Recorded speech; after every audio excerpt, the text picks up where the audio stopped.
this message. In the name of Jesus Christ, I say, so be it. Okay, so I know it's been a while since I uploaded a video. I've been kind of busy. You know how life is. Life is life. C'est la vie. So, last video I was talking about the side effects that you may have from maternal narcissistic abuse.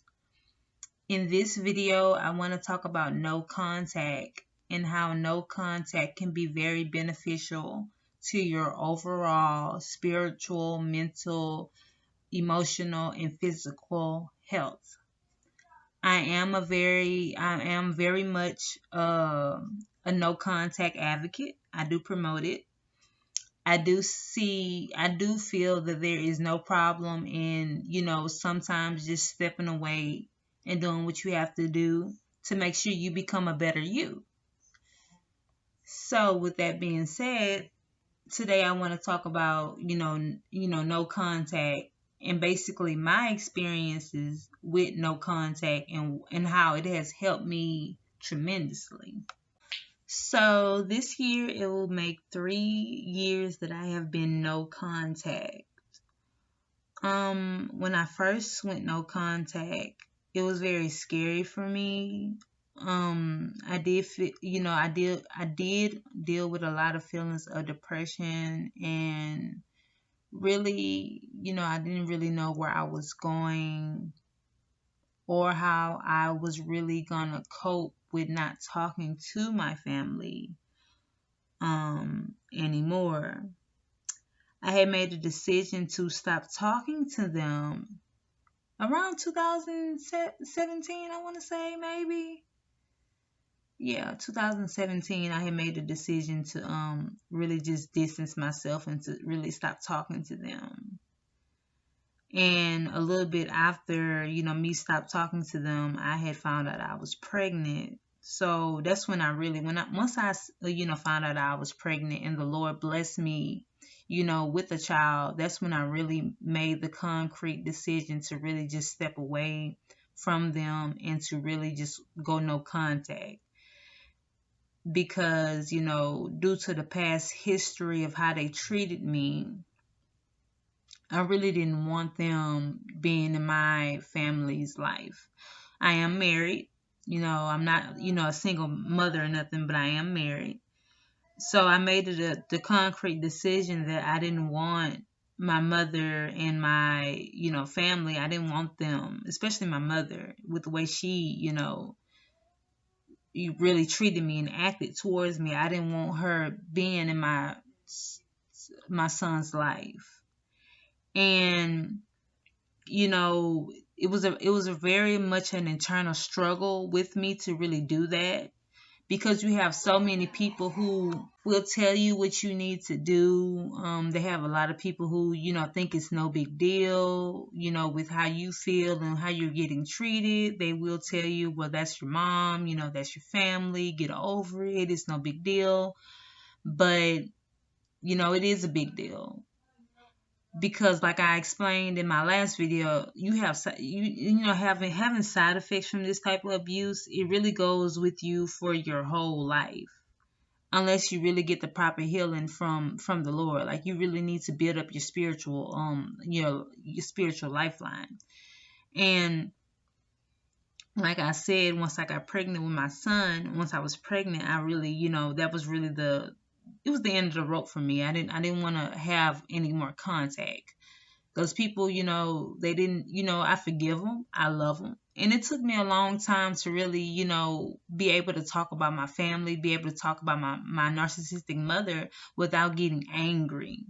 And I really thank the Lord, for that, because I could really sit down and I could talk about the way I was treated. I could talk about my mother. I could talk about the broken family system that I came from and not get angry.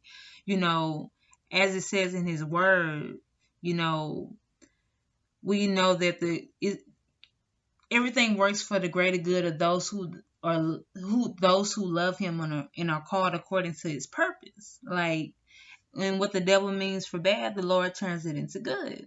So I really believe that. And as a victim or as a survivor of abuse. You need to remember that even though the devil meant for bad, the Most High will turn it into good. You know, but as I was saying about no contact, because I know I start babbling sometimes, so I have to really stop myself. After stepping away from my family of origin, that's when I really started to see the light at the end of the tunnel. And even going no contact for 3 years, I still get flashbacks on certain type of situations that has happened to me. And one thing that Most High really like embedded in my spirit, when you're in Christ, you're a new creation. All the old things are, passed away, they're gone away, and now you're a new creation, you're a new creature, you're a new being, you're a new person. So I used to always dwell on the past. And, thinking about the past really gave me a lot of anxiety. It really gave me a lot of fear. And it really, I feel like it made me stagnant in my walk with the Most High. But it's very hard to let go. But as the Lord says, vengeance is His. So you have to understand that they're going to be held accountable for everything that they did. That they did wrong, not only to you, but to other people too. So when you go no contact, that's when you really take the initiative to take control and to take accountability for your life. Sometimes running doesn't mean you're weak. It just means you want to preserve your innocence.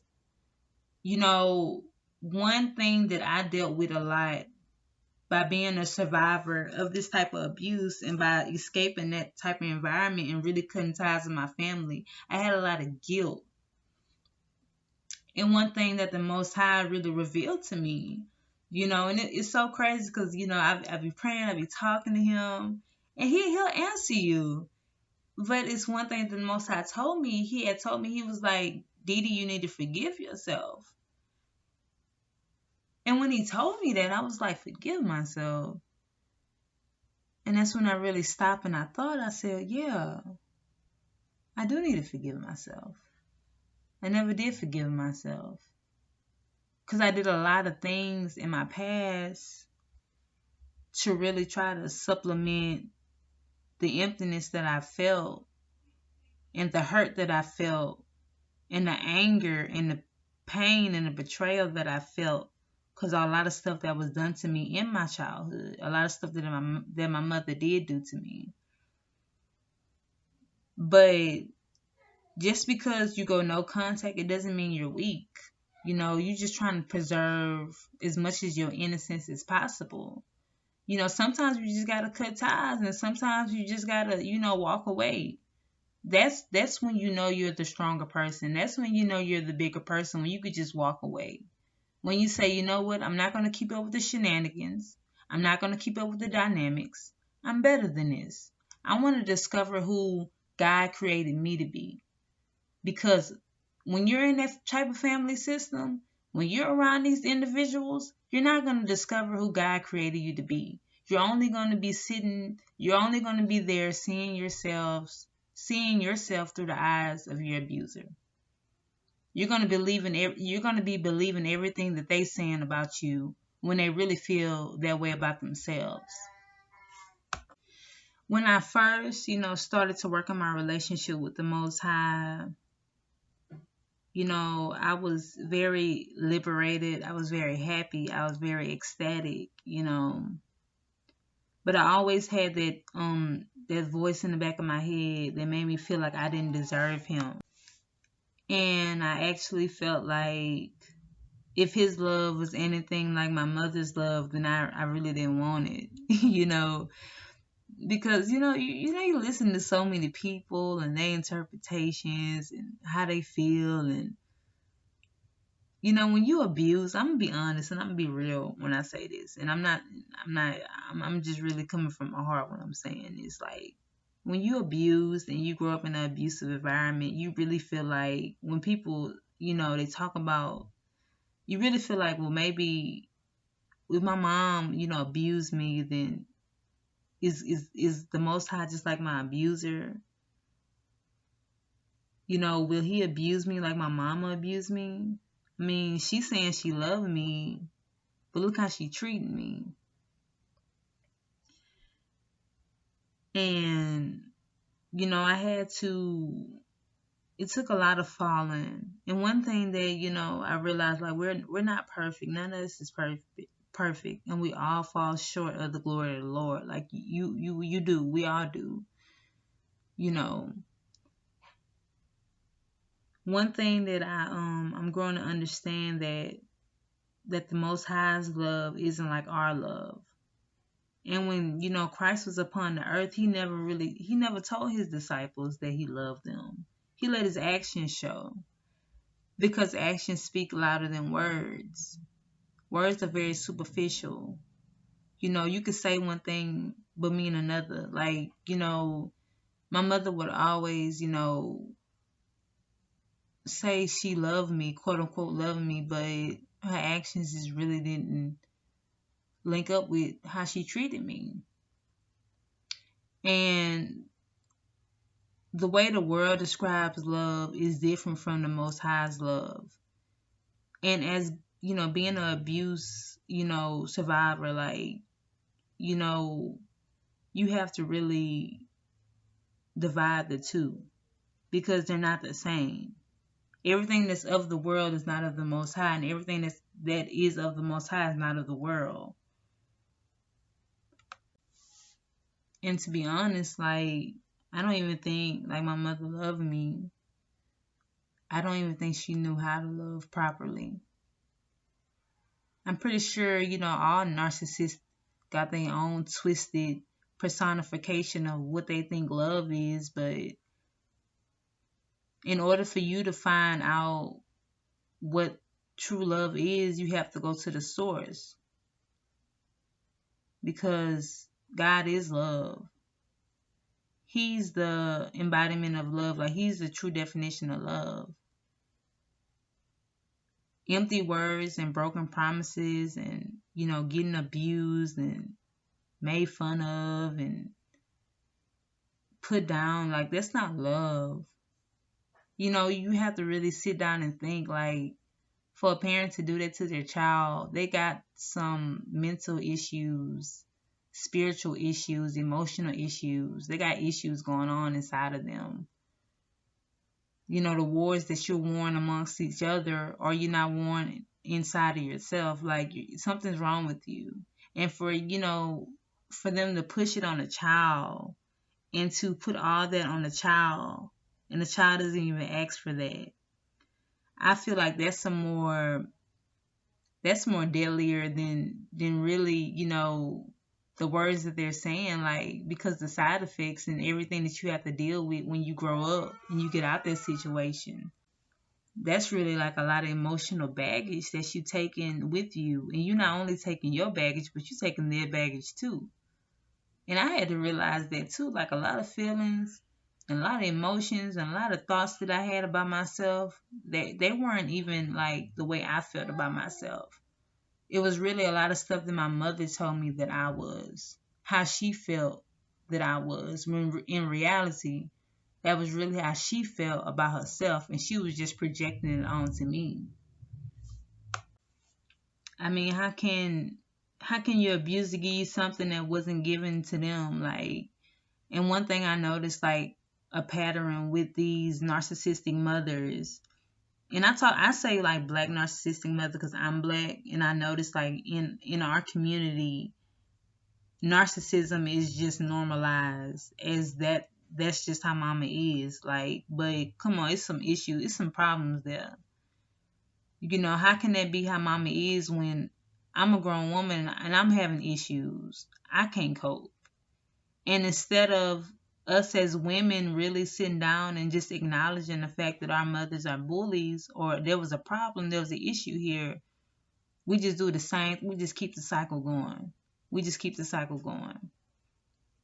You got to break the cycle. You got to sit back sometimes. Sometimes, it takes a strong person to sit back and say, hey, I got a problem. But a lot of this ain't my problems. A lot of this was just problems that was pushed to me. Like, they just passed the baton on to me.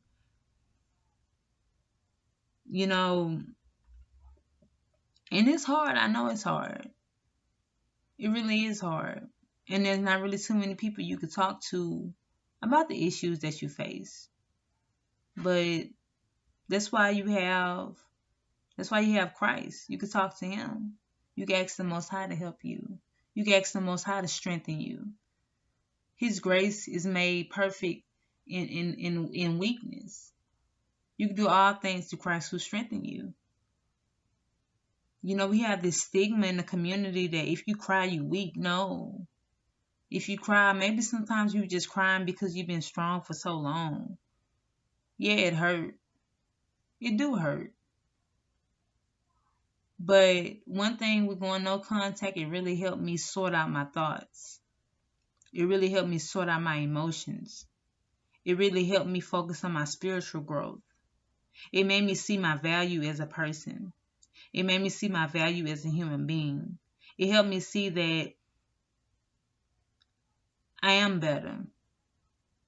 I am stronger. I am smarter.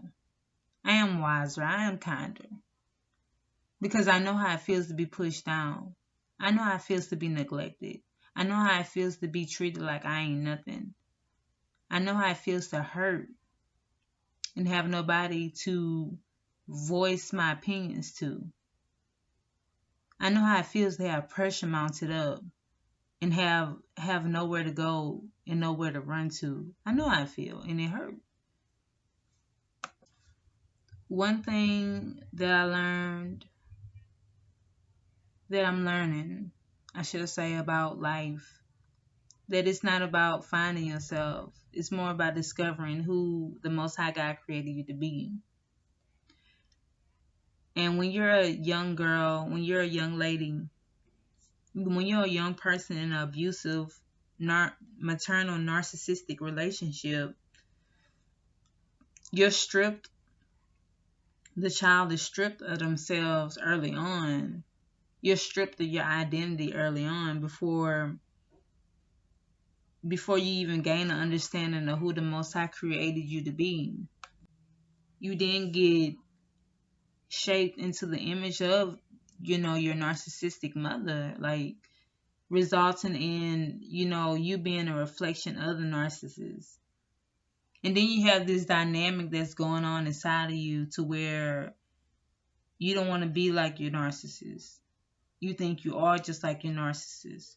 And then you have siblings too, because this is one thing that happened to me. Like, I had siblings telling me that me and my mother, me and mom are just alike. That's why we don't get along. Which that don't even make sense to me. Because if somebody is just like you, just like it say in the word, cannot two walk amongst each other unless they're agreed. If I'm just like this person, we should get along. That don't even make sense. That if we alike, we arguing or we don't get along. That don't even make sense to me. That's just another, and I feel like that's just another tactic that the enemy use because it don't make sense.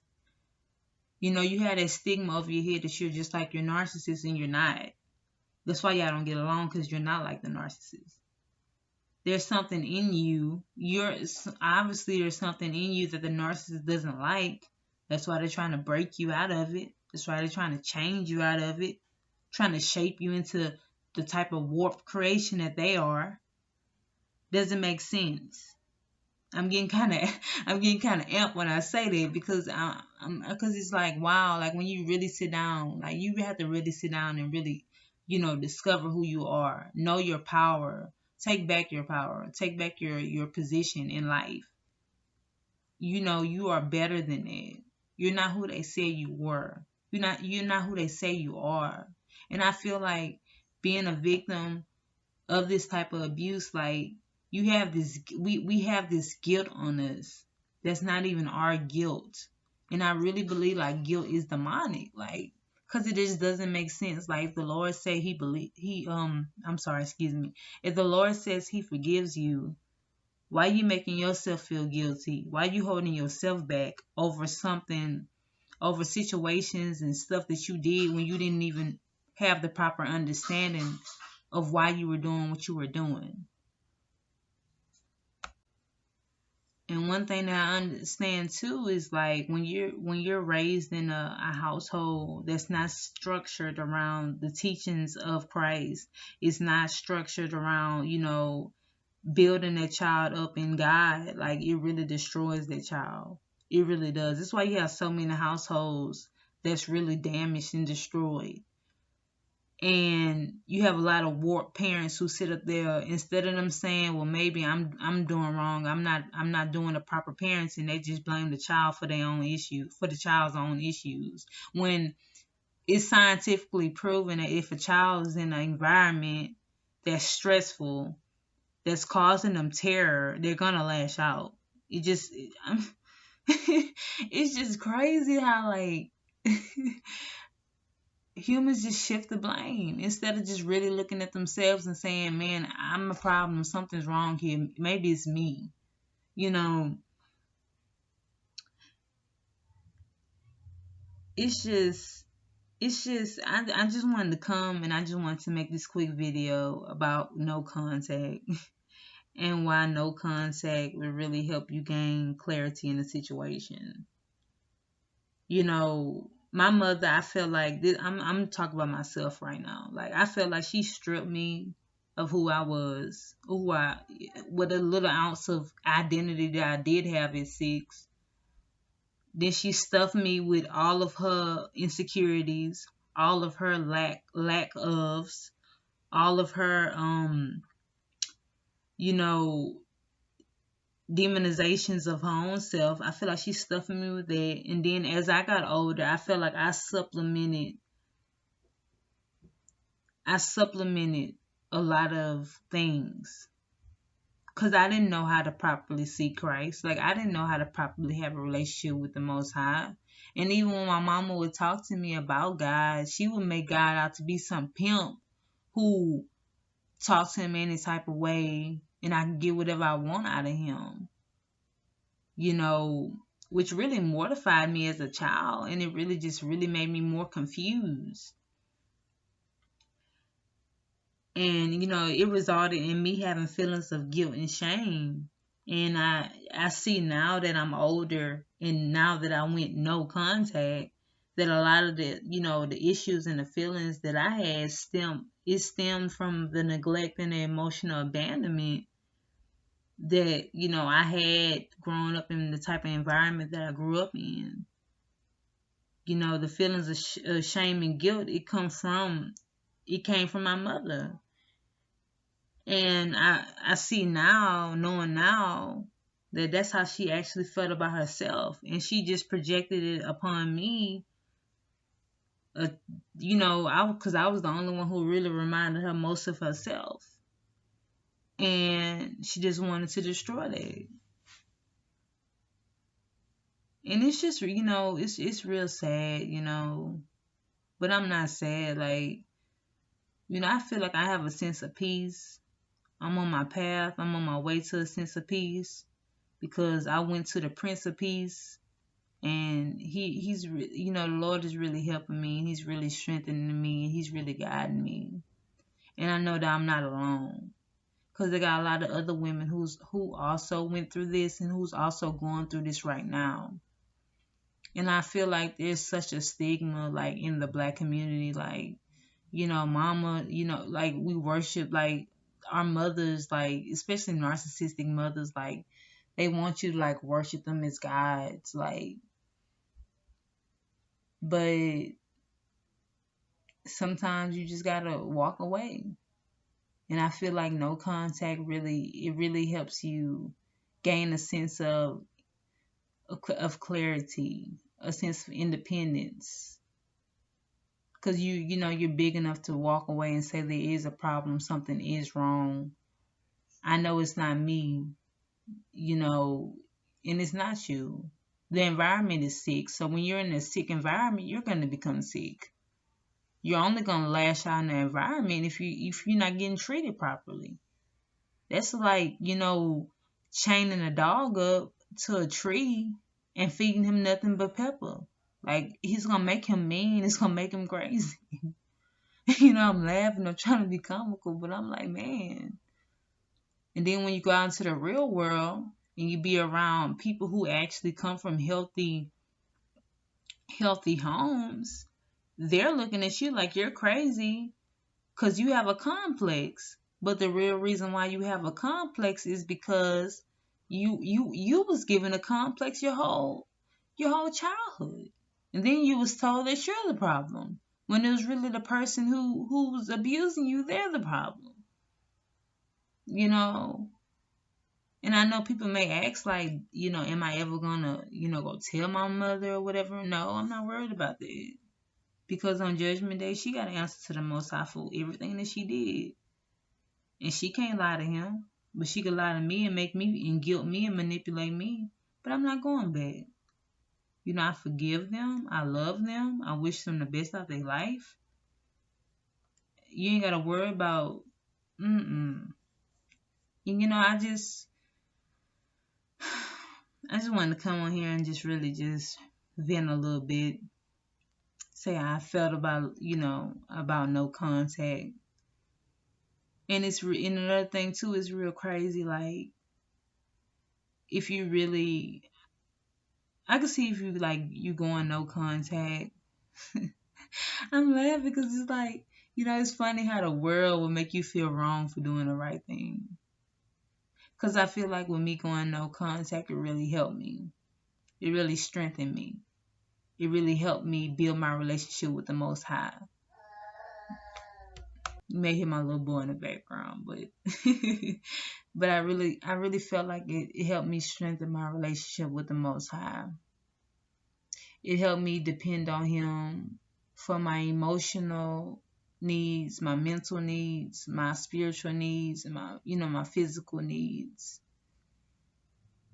It helped me look to Him, because it says in His Word, like, when my father and my mother forsaken me, the Lord would take me in. And I really feel like He has taken me in. Like, He's really helped me. He's really shaped me. He's really renewed me. He's really refined me. I feel like I'm refining myself at this moment. But I will be making more videos soon. I just wanted to come and just really talk about no contact. And I'm going on 3 years no contact. And how it's really, it's really helped me. And I just want to tell you too, like, if you're listening and you're like debating on whether or not, like, what should you do and what you shouldn't do, I would say pray. Seek the Lord, ask the Lord what you should do. But you know whether or not it's meant for you to have these individuals in your life or not. You know who toxic. You know who's toxic. You know. You know if they're doing more good or if they're doing more bad in your life. You know that. When I say I'm more happier now, I have a more peace of mind now. I feel like I can love the Lord with my whole heart now. And I don't have to have this stigma or this chip on my shoulder. Lord, just asking Lord, I hope you forgive me. Because you'll find yourself repenting so much for what somebody else has done to you. But that's all I wanted to talk about today. So, just drop a comment in the box and let me know what you feel. Have you went no contact? What was your experience? Why did you go no contact? Are you still trying to decide whether or not you want to go no contact? Because people will tell you that you're crazy, but if you already been in the world of narcissistic abuse you already know that you already gonna be called crazy anyways. So with that being said, may the Lord bless you. May He guide you and may He keep you. May He strengthen you. The Lord is your rock. The Lord is your strength. The Lord is your redeemer. In Jesus Christ's name I pray. So be it. Until next time. This is Dania and I have been divinely delivered. Bye.